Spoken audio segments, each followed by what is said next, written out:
This is Men's Essentials, and what I'm doing today is showing you how to cook the perfect steak.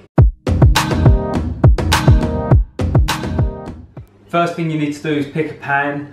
Ideally you pick a pan with a thick base because then it gets hotter. So the next thing you need to do is choose an oil. You don't want to use butter because butter will burn. You need to choose an oil that will withstand the high heats. Use a tiny bit of oil on both sides of the steaks. So I'm going to do that now.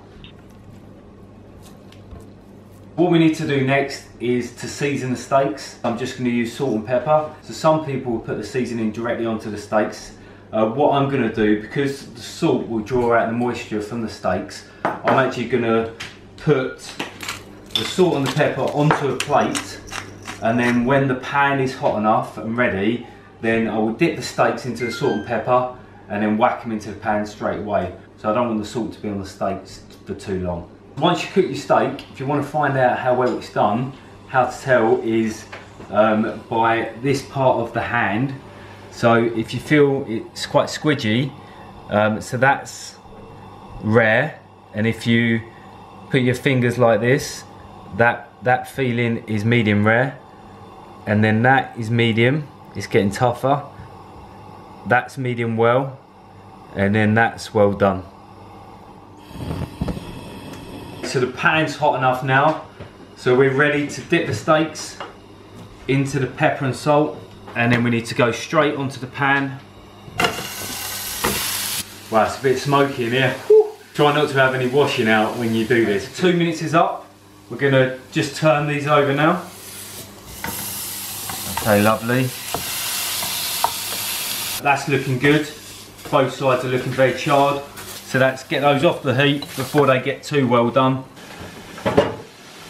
Possibly the most important thing to make the perfect steak is the resting period. You can't just cook the steak and then whack it on a plate. No, what you need to do is leave it to rest for at least 5 to 10 minutes at room temperature. A good steak is not complete without a decent bottle of red wine. And this red wine is from a friend of mine, Vince, so this is to you, mate. I appreciate this. So we've got fries, we've got some salad, and I always put a peppercorn sauce. I like peppercorn sauce, but I always put it on the side in a pot because I also like the taste of the meat as well. Don't want your steak like swimming in like peppercorn sauce, béarnaise sauce. That is no. For one good reason, because you know that will also be quite hot. So if you're smothering your steak in this sauce, it's going to be cooking it as well. So you want the steak is cooked perfectly right now. We don't want to be putting hot sauce on it and cooking it further. We want to have the sauce on the side, and then you can just dip it in and dip out. Sorted. Right, so there we have it. It's rested, we're ready to plate up. So let's get the steaks on first. A little side of peppercorn sauce. Some chips. Side of salad. The proof is in the cutting. The perfect rare steak. Oh, I'm looking forward to eating that.